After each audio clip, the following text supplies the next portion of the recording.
성경 보도록 하겠습니다. 자, 사무엘상 13장 8절에서 9절 말씀입니다. 사무엘상 13장 8절에서 9절. 성경 있는 분들은 구약 성경 384페이지 부분에 있습니다. 구약 성경 384페이지 부분. 성경 있는 분들 찾으시면 될 것 같아요. 사무엘상 13장 8절에서 9절. 자, 우리 한 목소리로 함께 읽겠습니다. 시작. 사울은 사무엘의 말로 이랫동안 사무엘을 기다렸으나 그는 길갈로 오지 않았다. 그러자 백성은 사울에게서 떠나 흩어지기 시작하였다. 사울은 사람들을 시켜 번제물과 화목제물을 가지고 오라고 한 다음에 자신이 직접 번제를 올렸다. 아멘. 그 깨진 유리창 법칙이라는 게 있습니다. 아시는 분들도 계실 텐데 만약에 어떤 건물 주인이 자신의 건물에 그 유리창이 깨진 것을 그대로 방치하면 사람들이 이렇게 지나가다가 그 유리창을 막 돌을 던져서 깨트린다고 해요. 왜 그런지 모르는데 실제로 그렇다고 합니다. 그래서 유리창을 막 깨트리고 심지어는 거기에 이제 약간 위험한 그런 범죄들이 생길 수 있다라는 이론입니다. 그러니까 어떻게 보면 사소한 그 깨졌던 그 유리창 하나가 엄청난 큰 어떻게 보면 목숨에도 위협이 될 수 있는 큰 범죄의 발판이 된다는 게 바로 이 깨진 유리창 이론이에요. 제가 이걸 보면서 저도 좀 그렇더라고요. 좀 솔직하게 좀 부끄러운 이야기인데, 만약 여러분 이렇게 인도 같은데 커피를 마시고 가고 있어요. 그래서 커피를 다 먹었어요. 이거 버려야 돼요. 근데 인도 같은데 보면 깨끗하면 어때요? 여러분 거기다 쓰레기를 함부로 버리지 못하죠, 그렇죠? 버리시지 않으시죠, 그렇죠? 버리지 못합니다. 근데 만약에 딱 가는데 그 묘목이나 이런 나무 밑에 쓰레기를 막 사람들이 이미 버려놨어. 그러면 어때요, 여러분? 거기다가 나도 모르게 쓰레기를 버릴 수 있죠. 저도 그랬던 적이 한 번 있습니다. 그러니까 이게 그냥 깨끗하면 내가 쓰레기를 버리지 못하는데 이미 그쪽이 더러워지면 괜히 괜찮겠다 생각하더라고요. 그래서 이게 진짜 맞는 거다라는 생각을 제가 이 이론을 보면서 하게 됐습니다. 근데 이게 우리의 삶뿐만 아니라 신앙에서도 마찬가지예요. 우리의 어떤 그 작은 사소한 부분 하나를 그냥 방치해 두거나 그냥 뭐 이 정도는 뭐 아무것도 아니잖아라고 생각하는 그 순간 그냥 어떠한 우리 신앙적인 부분의 작은 부분 하나가 어떻게 보면 잘못되는 게 아닙니다. 이 작은 것 하나를 방치하게 되면 신앙의 전체적인 부분에 있어서 큰 영향을 주기 때문에 우리가 신앙에서도 마찬가지예요. 사소한 부분, 작은 부분을 주의해야 합니다. 자, 사울은 이스라엘의 왕이 된 지 얼마 되지 않은 때, 그러니까 약 한 2년 정도, 2년차 왕이 되었을 때 사건이 오늘 본문이에요. 블레셋, 이 블레셋이라는 나라는 이제 고대 그 되게 강대국이었습니다. 근데 이 나라는 이스라엘을 끊임없이 괴롭혔던 나라 중에 하나예요. 근데 이 나라가 이 사울이 왕이 있는 이 이스라엘을 공격하기 위해서 막강한 군사력을 이끌고 이렇게 딱 이스라엘에 도착합니다. 자, 군사력이 어느 정도 있냐면 말이 이렇게 이끄는 전차, 그러니까 말이 막 달리는 전차를 이제 병거라고 성경에는 말하는데 그게 한 6만 대 정도였다고 하고 3만 대 정도였다고 하고, 그다음에 말을 타는 병사들, 이거를 마병이 한 6천 명 정도였고, 그러니까 무기를 들고 있는 일반 병사, 뭐 보병이라고 성경은 표현했는데 그 병사들이 범위가 너무 많으니까 성경에서 바닷가에 모래알처럼 많다라고 했습니다. 그러니까 군사력이 엄청 많은 거죠. 자, 이 블레셋과 싸워야 되는 이스라엘의 군사력은 어느 정도였을까? 자, 이스라엘 군사력은 그냥 병사들만 무려 3만 명도 아니고 3천 명이었다. 비교할 수 없는 싸움이에요. 그리고 그 3천 명이 뭐 예를 들어서 다 뭐 병거 아니면 마병이었냐, 그것도 아니고요. 병거는 이스라엘 같은 경우에는 이 말을 탄 전차는 사울 시대에 없었대요. 다윗 시대가 되어야 이 병거가 등장하기 시작합니다. 그러니까 지금 싸워야 되는 사울은 말을 타는 전차가 아예 없는 때였어요. 이게 당시에는 이런 군사력의 차이가 국력의 차이였으니까 이것만 봐도 블레셋과 이스라엘의 싸움이 어떻게 될까 기대가 되는 정도도 아니고 비교할 수 없을 정도로 매우 초라합니다. 그러니까 한마디로 이건 싸움이 안 되는 병력 수준인 거예요. 자, 이런 이스라엘 사람들은 블레셋의 군사력을 보고 두려워한 겁니다. 큰일 났다. 우리 어떻게 하나? 우리 이거 100% 졌다. 그러니까 직감한 거예요. 그래서 이 사람들이 어떻게 하냐면 동굴이나 뭐 숲이나 구덩이나 웅덩이 뭐 보이는 곳은 족족 다 숨어 버립니다. 싸우려고 하기도 전에 그냥 피해 버린 거예요. 심지어 어떤 사람들은 다른 지역으로 도망갔다라고 표현합니다. 그러니까 이거 뭐예요? 백성들이 싸움에서 졌다라는 것을 이미 직감하고 도망쳐 버린 거죠. 그러니까 싸우지 않겠다는 거예요. 자, 그래서 사울과 몇몇 군사들은 그래도 그 지역에 남아 있었어요. 그래서 남아 있었는데도 성경에서 말하길 이 사람들도 똑같이 두려움은 느끼고 있었다고 합니다. 자, 그런데 이 사울이 아무리 봐도 이렇게 군사력의 차이가 나니까 이게 좀 초조한 거예요. 근데 이제 전쟁에 나가려면 당시에 그래도 이스라엘 국가고 하나님을 믿는 나라니까 제사를 드리는 그게 있었어요. 그래서 이스라엘 나라 백성들이, 그다음에 사울이 우리도 빨리 전쟁을 해야 되는데 그 전에 제사를 빨리 드려야겠다. 그리고 하나님한테 뭔가 기도하고, 이게 말이 되지 않는 싸움이어도 하나님께 제사를 드리면 그래도 좀 마음에 약간 기대감과 좀 불안함이 없어질 수 있으니까 사울은 그 제사를 드리길 원했어요. 근데 당시에 제사를 드리려면 사무엘, 우리가 아는 그 사무엘 예언자가 있어야 됐습니다. 그래서 사무엘 예언자를 기다렸어요. 근데 이 사무엘 예언자가 하루가 지나고 이틀이 지나고 막 이렇게 지나도 안 나오는 거예요. 심지어 일주일이 지나는 시간 가운데서도 사무엘이 이 전쟁터에 도착하지 않은 겁니다. 그러니까 지금 일주일 동안 대치되어 있는 상태인 거예요. 얼마나 초조하고 긴장되겠어요. 근데 사무엘이 나타나지 않았습니다. 그러니까 백성들이 심지어 남아있던, 그러니까 사울과 남아있던 병사들은 그나마 좀 의리가 있고 그래도 용맹했던 것 같아요. 다 떠나갈 때 이들은 남아 있었으니까. 근데 심지어 남아있던 병사들조차도 이제 막 도망가기 시작하는 거예요. 자, 우리가 한번 사울 입장에서 좀 생각해 보면, 그래도 믿었던 병사들, 가뜩이나 전력이 모자란데 거기서 다 도망을 갔어요. 그 다음에 이제 내 옆에 그래도 좀 기다렸던 병사들마저 하나 둘씩 떠나가니까 사울이 얼마나 두려웠겠습니까? 그래서 어쨌든 이 위기를 헤쳐나가야 되는 사람이에요. 왜냐하면 왕이니까. 그래서 사무엘이 아직 도착하지 않으니까 사울이 일단은 뭔가 움직이기 시작합니다. 왕이어서 어쨌든 자기가 국가를 통솔해야 되니까 행동을 하기 시작해요. 어떻게 행동했냐면 사람들에게 번제물과 하목제물을 빨리 가지고 오라고 시킵니다. 야, 빨리 제사를 드리자. 그래서 하목제 이렇게 번제물 가지고 와서 사울이 직접 번제를 드렸어요.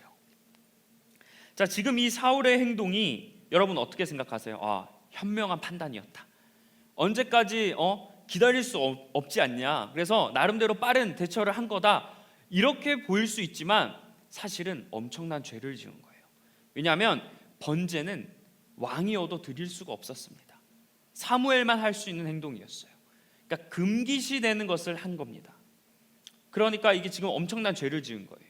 자, 그래서 사무엘이 이제 사울이 막 번제를 마치자마자 하필 또 그때 도착을 해요. 그래서 사무엘이 그 모습을 보고 엄청 놀란 거죠. 그래서 막 사울에게 사울 지금 뭐 한 거예요? 이렇게 물어요.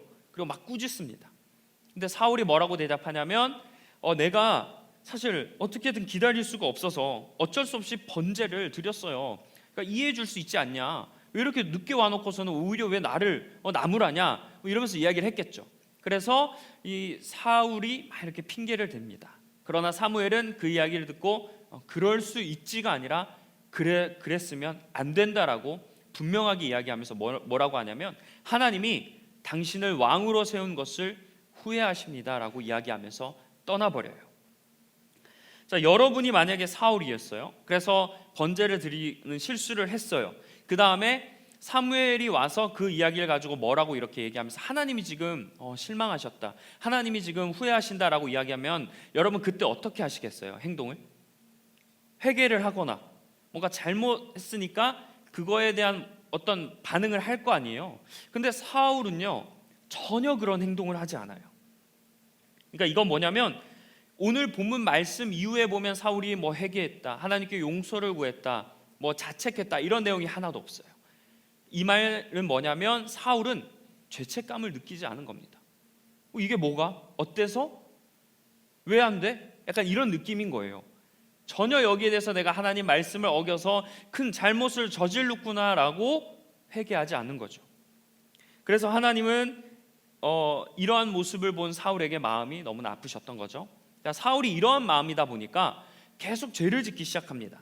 자, 이후에 오늘 본문 이후에 15장에 가면 하나님께서 또 사무엘을 통해 이야기를 하시는데, 야, 너 사울에게 가서 이제 아말렉 족속을 공격하라는 말을 전해라라고 이야기하세요. 그래서 사무엘이 와서 사울 왕이여, 이제 아말렉을 전투를 준비하십시오, 이렇게 이야기합니다. 하나님은 이 죄를 지었어도 바로 사울을 치진 않았어요. 경고는 하셨죠.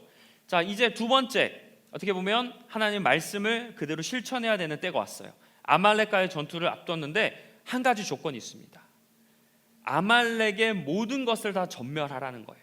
그러니까 아말렉에 싸우러 갔을 때 거기 있는 사람이든 물건이든 뭐 짐승이든 무엇이든 하나도 남기지 말고 다 전멸하라. 이게 하나님께서 주신 어떻게 보면 한 가지 조건이었습니다.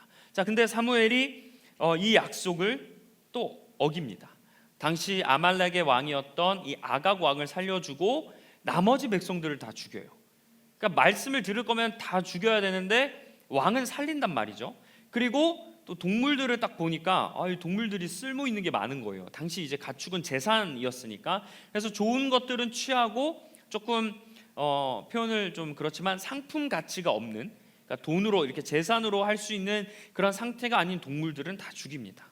지금 여기서도 어때요? 하나님 말씀을 어긴 거죠. 자, 그래서 이것을 또 하나님께서 아시고 사무엘을 보내셔서 똑같이 이야기하십니다. 하나님이 당신을 왕으로 삼으신 것을 후회하십니다.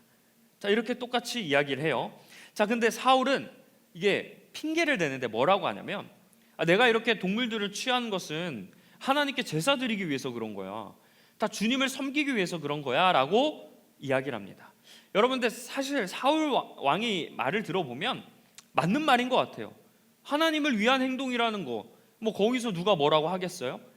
우리도 마찬가지죠. 하나님을 위한 행동, 우리가 믿음의 행동이라 할지라도 내가 볼 때는 그런 행동인데 과연 이게 하나님께서 말씀하신 내용인가, 혹은 하나님이 원하시는 것인가를 분별할 수 있어야 된다는 거예요.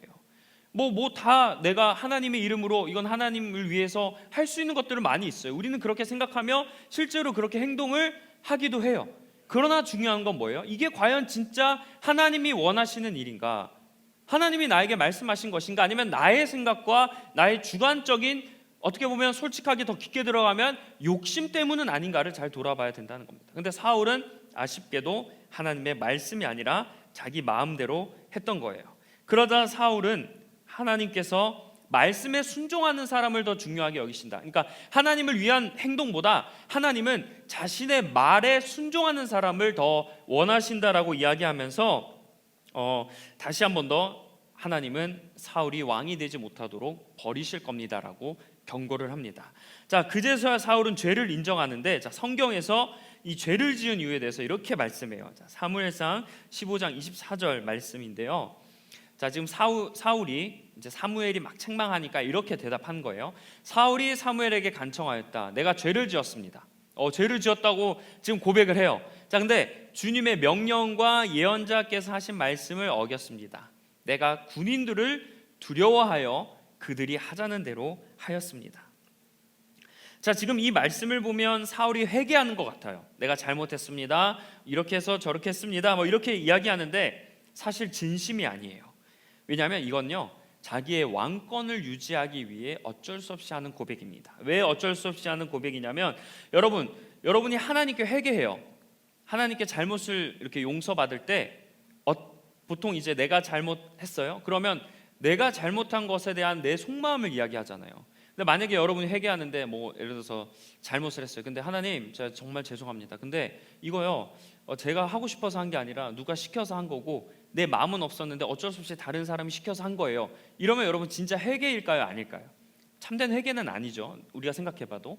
자, 지금 사울의 대답이 이런 거예요. 그러니까 사실 회개하는 듯하나 진정한 회개는 아니라는 겁니다. 그러니까 어떻게 보면 또 안타까운 게 백성들 핑계를 대잖아요. 군인들 핑계. 군인들 때문에 내가 이랬다. 사실 핑계 대면 제일 좋은 그런 변명거리 아닙니까? 근데 사실 지금 사울은 백성들이 하나님을 만약에 반역하는 행동을 해도 왕이니까 사울은 그렇게 하면 안 된다고 오히려 책망을 했어야 돼요. 그러니까 책망을 해야 되는 위치에 있는 사람이 얘 때문에 그래요 하니까 하나님 입장에서 얼마나 더 마음이 아프셨을까. 그러니까 사울은 지금도 진정한 회개를 하고 있지 않은 겁니다. 근데 사울의 죄가 여기서 또 끝나지 않아요. 사울이 또 죄를 짓습니다. 대표적인 게 하나님의 기름 부으심을 받은 다윗을 죽이려고 살인 시도를 해요. 그리고 나아가서 나중에는 이게 하나님과 관계가 완전히 깨졌을 때는 어떻게 되냐면 여자 무당을 찾아가요. 그러니까 신접한 여인이라고 하는데 무당을 찾아가서 방법을 물어봅니다. 하나님이 세운 왕이 그 무당을 찾아간다는 그 아이러니한 모습을 보여주는 인물이 사울이에요. 지금 왜 사울이 이렇게 됐을까? 우리가 끝에 가보면 사울이 이렇게 하나님의 말씀을 지키지 않았다, 죄를 지었다라는 걸 알아요. 근데 사울이 그렇게 되기까지의 과정이 있거든요. 한 번에 이 사울이 무너지지 않았어요. 그 과정 가운데 여러 가지 사소하고 작은 부분들을 놓쳤기 때문에 사울이 결국 이런 죄를 지은 겁니다. 그럼 사울이 처음부터 뭐 하나님의 영이 임했던 사람이 아닌가? 아예 처음부터 뭐 하나님과의 역사하심을 경험하지 못했기 때문에 사울이 이럴 수 있겠다 이렇게 오해할 수 있는데 아니에요. 사울이 처음에 이제 왕이 되고 나서 얼마 안 됐을 때 하나님의 영이 세차게 내렸다라고 표현합니다. 이제 기름 부은 왕이 됐어요. 이제 하나님이 세우신 왕이잖아요. 사사 시대에 그런 일들을 겪고 나서 하나님이 이제 백성의 요구를 들어주셨어요. 그래서 왕을 세웠습니다. 얼마나 이 하나님 입장에서 이 공들여 세운 왕이겠어요. 그래서 하나님이 사울에게 성경에 보면 그냥 하나님의 영이 임했다가 아니고 크게 임했다도 아니고 세차게 임했다고 해요. 엄청나게 사울에게 역사해 주신 거예요. 그러면 사울은 하나님의 영이 임했던 사람으로 그 전투를 이겼거든요. 그러니까 하나님의 역사심, 하나님의 그런 긍휼을 구하는 것, 이 사울은 그 영적인 감각이 있었던 사람이에요. 그럼 그런 감각이 있었던 사람이 왜 이렇게 큰 죄를 짓게 되고 결국 하나님께 버림을 받는 것을 나아가서 잘못된 일을 하느냐? 한 번, 두 번 사소한 죄들, 하나님을 어기는 일들을 가만히 방치해 두었기 때문입니다. 자, 사울은 가장 중요한 것을 가장 사소하게 여겼어요. 우리도 마찬가지예요. 우리가 뭔가 큰 거, 뭐 예배드리고 뭐 주일 성수하고 이렇게 큰 데이들은 잘 지키거든요. 근데 정작 우리의 삶 가운데서 작은 부분들, 사소하다고 생각하는 부분들을 놓치고 살 때가 많이 있을 거예요. 근데 우리가 생각했을 때는 그게 별거 아닌 것 같고 지금 당장 그게 나에게 어떤 악영향을 주지 않으니까 그냥 내버려 두거든요. 근데 그게 사실 하나님 보시기에는 너무나 중요한 것들일 수 있어요. 내가 보기에는 보잘것없어 보이지만 이게 사실 신앙적으로 보면 어때요? 매우 중요한 것들인데 우리가 그것을 하나 둘씩 우리도 어기고 있다는 겁니다. 자, 사울도 하나님께서 몇 번이나 경고를 하셨어요. 바로 하나님께서 치시지 않았습니다. 그러니까 사랑하고 하나님이 그를 계획 안에 두었기 때문에 그래도 몇 번이나 다시 회개할 기회를 주셔요. 그런데 사울은 하나님의 계속된 경고도 듣지 않습니다. 귀를 닫아버렸어요. 그 결과 결국 이렇게 타락한 왕이라는 그런 판단을 받고 역사 속에 사라지게 됩니다. 사랑하는 리버스 청년 여러분, 우리도 마찬가지예요. 우리도 여러분 생각하실 때 나는 뭐 이렇게 믿음 크게 포기하지 않을 건데, 뭐 나는 사울처럼 이렇게 완전히 신앙적인 걸 놓지 않을 건데 라고 생각하실 수 있지만 여러분 몰라요. 사소한 것 하나하나 여러분 잃어버리고 그것을 그냥 두고 살아가시면 여러분도 언젠가 이렇게 신앙적으로 크게 무너질 수 있습니다. 주변에 여러분 아실 거예요. 여러분 지체나 뭐 주변 사람들 가운데 신앙이 좋았던 사람들이 무너지는 경우들을 여러분 많이 보게 되실 거예요. 특히 매스컴에서 되게 뭐 유명한 뭐 목사님이나 뭐 유명한 그런 평신도 이렇게 크리스천들이 특히 뭐 인플루언서나 뭐 연예인들 이런 크리스천들이 무너지는 이유가 뭐겠어요? 그게 한 번에 무너지는 것 같지만 그 전에 이미 하나 둘씩 징조들이 있었다고 해요. 그런 징조들을 그대로 내버려두고 거기서 민감해하지 않으니까 결국 이 신앙이 어떻게 돼요? 와르르 무너지게 된 겁니다. 그래서 우리는 신앙생활하면서 늘 작은 것, 내가 사소하다고 판단되는 것, 그다음에 이거는 뭐 아무것도 나에게 영향을 주지 않다라고 생각하는 것들을 돌아보고 주의하면서 늘 신앙생활해야 된다는 거예요. 왜냐하면 그것을 놓치게 되는 순간 내가 하나님을 떠나게 되고 하나님을 부인하게 되는 가슴 아픈 일이 벌어지게 되기 때문입니다. 그리고 그런 상황에서 여러분 다시 회복하려고 하시잖아요. 여러분이 처음에 뜨거워졌던 경험보다 몇 배로 더 힘들 거예요. 이미 모르는 상태에서 하나님을 믿는 것보다 타락해서 무너질 대로 무너진 상태에서 하나님을 믿는 그 경험이 여러분 몇 배로 더 힘듭니다. 그래서 그 사소하고 작은 부분들을 우리가 늘 신경 쓰며 신앙생활을 해야 된다는 거예요. 그래서 우리에게 있는 가벼운 것들, 그런 작은 것들, 그런 것을 여러분 절대로 가볍게 여기지 않기를 원합니다. 그래서 우리는 늘 내가 어떻게 보면 사소하다고 여기는 것들이 진짜 사소한 게 아니라 중요한 것일 수도 있다. 그래서 이것을 내가 그냥 넘기지 말고 좀 돌아보고 이게 어떤 것인지 늘 기억하며 되새기며 다시 그것을 어떻게 보면 하나님 앞에서 회복하기 위해서 우리는 부단히 노력해야 된다는 거예요. 1994년에 미국의 이제 뉴욕 시장이 된 사람이 루돌프 줄리안이라는 그 시장이 있어요. 근데 지금 최근에 되게 좀 안 좋은 모습을 좀 보여서 가슴이 아팠는데, 제가 이걸 예전에 이야기를 들었었습니다. 이분이 시장이 됐었을 때 당시 이제 뉴욕이라고 하는 도시, 우리가 이미지가 뭐 세계 최대 도시고 뭐 여러 되게 그런 도시로 우리가 알고 있잖아요. 근데 이 사람이 1994년에 시장이 됐을 때만 해도 그때는 되게 우범 지역이었다고 해요. 미국 내에서도 되게 유명했던 범죄 도시였다고 합니다. 그래서 이 사람이 시장이 되고 나서 이제 막 범죄와의 전쟁을 선포한 거예요. 그래서 당시에 이제 경찰국장과 손잡고 우리가 이 뉴욕을 가장 어떻게 보면 안전한 도시, 사람들이 살기 좋은 도시로 만들자라는 계획을 갖고 이제 그것을 시작합니다. 근데 이전 시장들도 똑같이 그런 노력들을 했다고 해요. 뉴욕에 범죄가 많으니까 이걸 어떻게 해결해야 되나 고민을 가지고 노력했지만 전혀 효과가 없었다고 합니다. 그래서 이번에도 사람들이 막 이 시장이 이렇게 한다고 하니까 똑같이 그냥 비웃고 그냥 아무런 무관심을 가졌다고 해요. 근데 이 시장이 이 줄리안이라는 이 사람이 어떤 걸 먼저 했냐면, 이게 범죄를 없앤다고 큰 이제 그런 범죄를 없앨 거라고 생각을 하잖아요. 그래서 뭐 살인, 그다음에 뭐 마약, 뭐 이런 큰 범죄들을 먼저 손댈 거라고 생각했는데, 이 시장은 큰 강력 범죄와 관련된 것부터 손댄 게 아닙니다. 작은 것부터 손댔어요. 예를 들어서 가령 뭐 무임승차한다는 것, 또 뭐 낙서하는 것, 그다음에 미국에서는 차 이렇게 문 부시고 막 이렇게 하잖아요. 그래서 차 유리를 이렇게 막 깨트리는 것, 이런 작은 것부터 아주 강력하게 단속했다고 그렇게 이야기하더라고요. 그러면서 어떤 메시지를 줬냐면, 작은 것부터 우리가 바로 잡을 거다. 작은 것도 이렇게 강하게 처벌하니까 큰 범죄를 짓게 될 경우에는 더 크게 처벌할 것이다. 이런 메시지를 계속 시민들에게 주었다고 합니다. 그래서 그 결과 어떻게 되냐면, 보통 당시에 이제 뉴욕에서 연간 한 2,200건 정도의 살인 사건이 일어났다고 했는데, 이 시장이 부임하고 나서 이런 캠페인을 벌이고 나서 1,000건 이상이 줄었다고 해요. 절반 넘게 줄게 된 거죠. 자, 여기서 우리에게 주는 지혜가 있는 거예요. 작은 부분부터 건드려야 큰 것들이 되살아난다는 겁니다. 자, 우리 역시 거룩하게 살기 위해서 작은 실천들부터 해나가야 돼요. 우리가 뭐 신앙적으로 성장하고 싶고 또 거룩해지고 싶어서 되게 큰 것들을 바라봐요. 예를 들어서 지금 내 상황보다 조금 더 큰 것들, 좀 내가 할 수 있는 범위보다 조금 더 이렇게 욕심을 내거든요. 신앙생활하면 당연히 이제 앞을 바라보면서 내가 지금 하지 않는 것들을 하는 것에 초점이 맞춰져 있어요. 근데 우리가 신앙생활도 지금 나의 깨져 있는 그 작은 조각들인 신앙들이 분명히 있거든요. 그것부터 우리가 다시 바로 잡아야 된다는 거예요.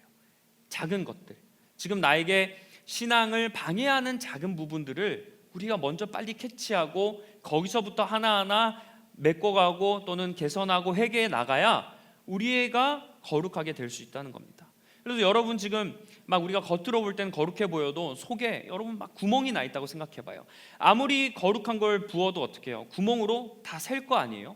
그러니까 여러분, 내가 신앙생활하면서 열심히 하는 것 같은데 뭐 계속 목마름이나 갈증이 있어. 근데 그게 예를 들어서 내가 어느 정도 성장을 해서 더 나은 걸 원하는 갈증이면 괜찮은데, 그런 건 아닌 것 같은데 내가 열심히 뭐 신앙생활하고 뭐 경건생활하고 열심히 하는데도 불구하고 채워지지 않는 갈급함과 부족함이 있어요. 그런 게 있다면 여러분 한번 지금 나의 그런 작은 부분들이 어디서부터 잘못되고 있는지를 돌아봐야 되는 시점이라는 거예요. 계속 여러분 해봐도 안 돼요. 어떻게 되냐면 그럴수록 어떻게 돼요? 사람이 지쳐요. 이게 뭔가 내 스스로도 느껴지거든요. 거룩하게 되고 하나님의 말씀 잘 실천하게 되면 뭔가 내 안에 기쁨이 넘치고 행복해요. 여러분 근데 그렇게 막 강박관념을 갖고 어쨌든 거룩하게 살아가려고 쫙 노력해봤을 때 여러분 기뻐요? 그걸 했을 때 자유함을 느끼십니까? 그런 게 없으면, 그러니까 뭔가 계속 나를 만족하게 하고 기뻐하게 하고 하나님 바라보게 하는 것들이 자꾸 어딘가에 계속 이렇게 쏟아져 나간다는 거예요. 그게 나가지 않도록 그 부분을 꿰매거나 메꿔야 하는 작업이 먼저 우리에게 있어야 합니다. 그러니까 우리가 신앙이라고 했을 때는 내가 좀 더 하자, 경건생활 자꾸 더 하고 더 채우고 더 내가 경험하길만을 원하는데, 아니에요. 여러분, 먼저 나를 돌아보면서 거기서부터 하나하나 차근차근 올라가야 거룩하게 될 수 있다는 겁니다. 요즘 우리 공동체도 마찬가지예요. 공동체 분위기가 많이 좋아졌고 신앙적으로도 많이 뜨거워졌고 다른 부분에 있어서도 여러 성장들이 지금 눈에 띄게 보여요. 근데 우리가 이때 신앙적으로 어느 정도 왔으니까 이제 더 높은 단계를 바라봐야 된다라고 생각하는 게 어떻게 보면 세상의 논리죠. 당연히 지금 이 정도 왔으면 더 이렇게 생각하잖아요, 자연스럽게. 물론 이것도 중요한데, 그 전에 우리가 이만큼 왔을 때, 개인적인 신앙도 마찬가지고 공동체도 마찬가지고 어느 정도 올라왔을 때 그 올라오는 기간까지에 깨져 있는 조각들이 있을 수 있거든요. 여러분도 개인적인 신앙도 마찬가지예요. 내가 신앙적으로 이렇게 하는데 어딘가에 뭔가 깨져 있는 작은 조각들이 여전히 있어요. 사탄은, 또 악한 영들은 그 틈을 노리거든요. 걔네들 되게 집요해요, 여러분. 악한 영들이 진짜 무섭습니다. 여러분, 내가 그런 신앙적으로 이제 돼서 상처가 회복된 것 같고 이렇게 돼서 이제 내가 위로해 주는 것들 이런 거 채워가지만 갑자기 어디 부분 하나에서 탁 때리면 어때요? 완전히 무너질 때가 있잖아요. 갑자기 와, 나 이제 회복돼서 이렇게 좋아하다가 어느 순간에 안 나오는 사람들이 간혹 있어요. 그리고 무너진 사람들이 간혹 있거든요. 그게 뭐냐면 그 깨진 부분을 자꾸 이렇게 건드는 거예요. 우리가 그 부분에 넘어지기 때문에 제가 말씀드린 대로, 아까 얘기한 대로 와장창 그냥 무너져 버리는 겁니다. 그래서 우리가 집중해야 될 것은 높은 부분이 아니에요. 계속 이렇게 더 이런 부분이 아니라 일단은 그 상태에서 멈추고 나의 그런 것을 돌아봐야 됩니다. 우리 공동체도 마찬가지예요. 이런 상황에서 우리는 더 조심해야 돼요. 더 돌아봐야 돼요. 혹시 지금 내가 이렇게 성장한 것 같지만 혹시 우리 안에 타락한 모습들은 그대로 남아있는지, 혹시 우리 안에 서로 사랑하지 못하고 정죄하는 모습들은 그대로 남아있는지, 세상과 타협하는 모습들이 우리 공동체에 그대로 남아있는지, 그냥 이게 뜨거워진 건지, 정말 그런 부분들이 없어져서 성장한 건지를 우리가 잘 눈여겨봐야 된다는 거예요. 신앙이 성장한다고 해서, 신앙이 성장하면 어느 정도 그런 대로 잘 살아갈 수밖에 없어요. 그런데 그렇게 했다고 하지만 다시 내가 예전의 모습대로 돌아가고 오히려 더 악한 그런 것으로 자리로 나아가는 이유는 그런 걸 하나를 잘 우리가 꿰뚫지 못했기 때문입니다. 그래서 우리가 지금 수련회를 몇 번이나 했는데 이걸 통해서 내가 은혜를 크게 받았어요. 그래서 큰 은혜를 받았으니 내가 큰 결단을 하며 나아가겠다. 계속 크고 뭔가 더 자극적인 것, 아니면 더 내가 성장할 수 있는 더 대단한 것들, 내가 하지 못하는 범위 내에서 할 것들을 우리가 생각하는데, 그러다 보면 우리가 아까 이런 일들이 생기기 때문에 여러분, 그럴 때일수록 내가 은혜 받아서 또는 내가 더 거룩해지고 싶다면 해야 될 것들 생각하지 마시고 일단 먼저 내 안에 약간 무너지고 그렇게 소홀하게 여겼던 부분들이 무엇인지 여러분 먼저 돌아보시길 바래요. 그래서 그런 부분들, 작은 것, 여러분이 생각하는 것보다 훨씬 작은 그런 신앙적인 부분들을 점검해 보시길 바랍니다. 그래서 내가 볼 때는 사소한 것에 우리가 관심을 갖기가 힘들어요. 왜냐하면 사람들은 자동적으로 크고 더 이렇게 높은 것을 바라볼 수밖에 없거든요. 근데 신앙인들은 어떻게 보면 다 보면 예전의 자신의 모습들을 돌아보고 내가 어디서부터 지금 출발해야 되고 나의 지금 연약한 부분이 어디인지를 바라보는 것부터 시작해야 우리가 진짜 단단하게 성장해 갈 수 있는 겁니다. 그래서 우리 안에 이런 노력 여러분 많이 있을 거예요. 어떤 분들은 죄에 대한 부분일 수도 있고, 어떤 분은 행동에 관한 거, 여러 가지 생각에 관한 거, 여러분 스스로 잘 아실 거라 저는 믿어요. 그런 부분들인 거죠. 예를 들어서 내가 사랑을 실천하고 싶어요. 예를 들어서 근데 어떻게 사랑할 수 있을까만 생각하거든요. 근데 그럴 때 어떻게 해야 되냐면 내가 지금 사랑하지 못하게 하는 마음들을 돌아봐야 된다는 거예요. 지금 내 안에 미움이 가득해요. 정죄하고 판단하는 마음들이 있어요. 그리고 이쪽 그룹은 예를 들어서 내가 지금 싫어하고 이쪽 그룹만 좋아해요. 근데 이쪽 그룹들은 싫어하는 마음은 그대로 두면서 여기만 사랑해야 한다고 한다면 그게 진짜 사랑이 아닌 거잖아요. 그러니까 사랑을 하면 할수록 힘들어요. 왜? 아직 내 마음에 나는 모르지만 미워하는 그런 마음들이 그대로 해결되지 않는 상태로 있기 때문에. 사울이 하나님께 묻거든요. 하나님이 대답하지 않아요. 왜 대답하지 않을까요? 지금 사울이 하나님께 묻기 전에, 하나님께 도움을 요청하기 전에 그의 먼저 신앙을 점검해야 됐기 때문이에요. 하나님의 어기는 모습들을 회개하지 않아요. 끝까지 사울은 자기의 잘못을 제대로 하나님 앞에 회개하지 않습니다. 다윗이 멋있는 점은 뭐냐면 자기의 죄를 진짜 회개했다는 거예요. 진심으로 회개했다는 거예요. 우리는 다윗이 위대한 왕이었고 뭐 이런 것만 생각하죠. 믿음이 좋았고. 그럼 믿음이 좋은 이유가 있다는 거예요. 하나님 앞에 자기의 사소한 부분들 하나하나까지 진솔하게 고백했던 거예요. 시편 보세요. 다윗 서는 성경 보시면 이것까지 하나님한테 이렇게 고백한다라고 생각되는 말씀들이 있어요. 그게 뭐예요? 다윗은 사소한 거 하나까지 하나님 앞에 매달렸던 사람이에요. 그렇기 때문에 다윗이 그렇게 신앙적으로 하나님께 합한 그런 사람이 될 수 있다는 겁니다. 근데 사울은 그런 마음이 없었어요. 여러분, 근데 이게 작은 것 하나 돌아보면서 이렇게 우리가 노력할 때 내 안에 부끄러움들이 많이 있어요. 사실 우리가 그렇게 하지 못하는 이유는 여러 개가 있겠지만 내 안에 있는 그런 부끄러움을 우리가 들춰내고 싶지 않기 때문이에요. 다윗이 아까 회개했다고 했잖아요. 작은 것부터 이렇게 돌아봤던 다윗이 하나님 앞에 간절히 간구했을 때 왕이잖아요. 주변 신하들이 다 알아요. 이 왕이 지금 이런 죄를 지었고 그래서 하나님 앞에 이렇게 회개하는 모습들을 다윗은 다 보여줍니다. 감추지 않아요. 저는 이게 되게 대단한 용기라고 생각해요. 우리는 내가 잘못하고 실수한 건 있으면 어떻게 해요? 감추려고 하죠. 하나님 앞에만 보이려고 하고 또 때로 하나님 앞에도 보이지 않으려고 해요. 근데 사람이면 그럴 수밖에 없어요. 근데 다윗은 그걸 진솔하게 다 드러내고 고백하고 잘못을 받아들였다는 거예요. 다윗은 하나님 앞에 회개해야 된다는 사실을 사소하게 여기지 않았어요. 다윗은 자신이 잘못했던 것들을 전혀 이것을 뭐 아무런 그게 없다라고 만만하게 생각하지 않았습니다. 아마 여러분 지금 오늘 하루도 마찬가지예요. 제가 뭐 여러분 정죄하는 게 아닙니다.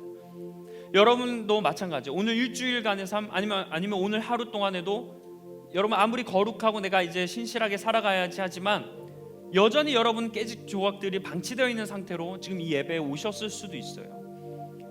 그런 상태에서 우리가 열심히 은혜를 받고 채우고 다시 이렇게 누리려고 해도 그게 시간이 지나면 어때요?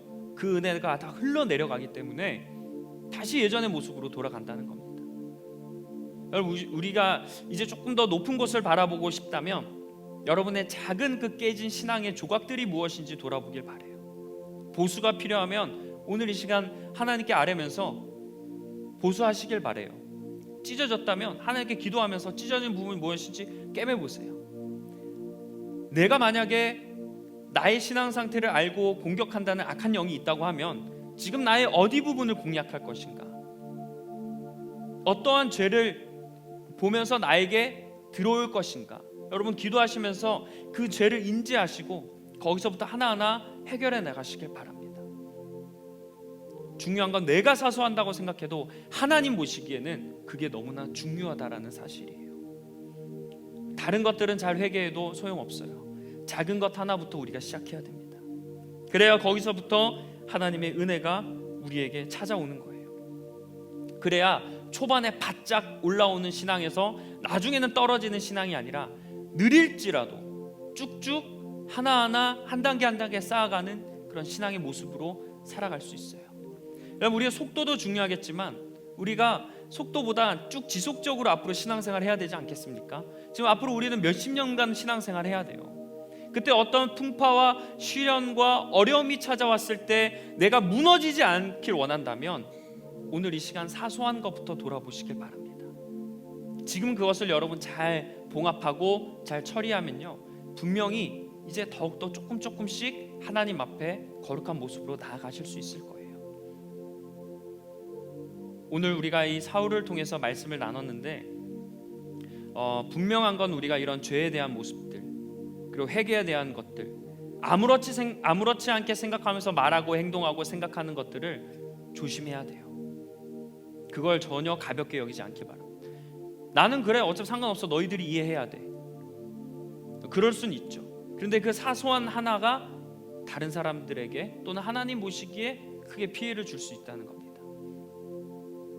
또는 내가 이걸 뭐 그냥 다른 사람에게 피해가 되지 않고 나와 하나님과의 관계 안에서만 이루어지는 일이라 생각해서 하나님이 보이지 않으니까 이게 지금 나와는 관련이 없다고 생각하지 마세요.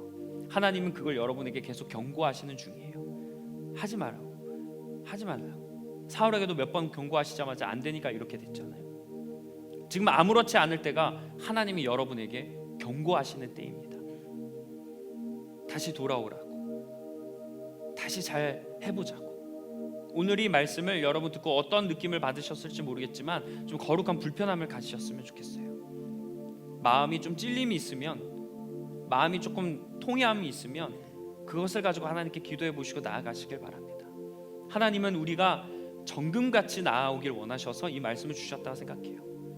금이 되려면 어떻게 해요? 단련돼야 돼요. 뜨거운 데 빠져야 되고 많이 두들겨 맞아야 돼요. 그래야 정금이 될 수 있어요. 말씀이 좋아서 은혜로만 항상 기쁘게 채워지는 신앙생활이 있으면 알려주세요. 저도 그렇게 신앙생활하고 싶어요. 근데 전혀 신앙생활하면 전혀 그렇지가 않아요. 주님 말씀하시는 거 보세요. 주님께서 그렇지 부드럽게만 얘기하십니까? 때로는 강하게 얘기하세요. 필요할 때 찔림도 필요하고 기쁨도 필요하고 행복도 필요한 겁니다. 골고루 잘 말씀을 받으시고 이 말씀이 나와는 관계없고 뭐 이렇게 생각하지 마시고 일단 받으시고 오늘 말씀을 잘 한번 생각해 보세요. 그러면 삶을 살아가면서 그러려면 영적인 민감함이 필요해요. 그러면 여러분 하나하나 잘 돌아보실 수 있어요. 그냥 평범하게 살아가고 지금 내일부터 또 한 주 시작하면 오늘 받은 은혜 그냥 이렇게 하고 한 주 그냥 살아가시죠. 그 살아가는 자리에서 오늘 이후로는 그 사소한 부분이 무엇일지 한번 기억해 보세요. 그러면 여러분 영적인 민감함을 가지고 여러분 삶을 하나하나 돌아보기 시작할 겁니다. 그럼 보이기 시작해요. 하나님이 알게 해주실 줄 믿습니다. 저 여러분이 거기서부터 잘 메꿔서 모두가 하나님 앞에 온전한 모습으로 나아가고 또 하나님께서 찾으시는 다윗과 같은 사람으로 되어 나아가길 주님의 이름으로 간절히 축원합니다. 기도하겠습니다. 사랑의 하나님, 오늘 사울의 모습을 통해서 사소하게 생각하는 것, 내가 그렇게 판단하는 것이 얼마나 위험한 일인지를 배웠습니다. 우리의 사소함 하나가 쌓여 하나님 앞에 거룩함으로 나아가는 줄 믿습니다. 내가 거룩하다는 결과만 놓고 생각할 게 아니라 그 과정 가운데 필요한 부분들이 무엇인지, 그 탑을 공들게 쌓아가기 위해서 계속 빠져나가고 흘러나가는 은혜가 계속 멈춰있지 않고 어딘가 새어나가는 그런 작은 조각들이 무엇인지 우리 스스로 발견하게 해주시고 그것이 어떤 것이든지 간에 하나님께 회개하며 다시 건강하고 정직하고 순결하고 성결하게 주님 앞에 나아갈 수 있는 우리가 리버스 청년부 될 수 있도록 주님 역사하여 주시옵소서. 하나님이 우리 지체들이 그렇게 되길 원하시는 줄 믿습니다. 이렇게 되어야 우리가 더 높은 곳을 바라볼 수 있고 더 깊게 더 넓게 신앙적으로 성장하는 그 내면의 부흥이 일어나게 될 줄 믿습니다. 주님이 그 일을 위해서 우리에게 말씀하신다는 것을 믿고 부정적으로 생각하기보다 내 말씀이라고 믿고 받아들이며 하나님 앞에 나아갈 수 있는, 회피하고 피하는 것이 아니라 하나님께 정직한 모습으로 고백할 수 있는 우리 리버스 청년부 될 수 있도록 주님 역사하여 주시옵소서. 모든 말씀 우리 주 예수 그리스도의 이름으로 기도합니다.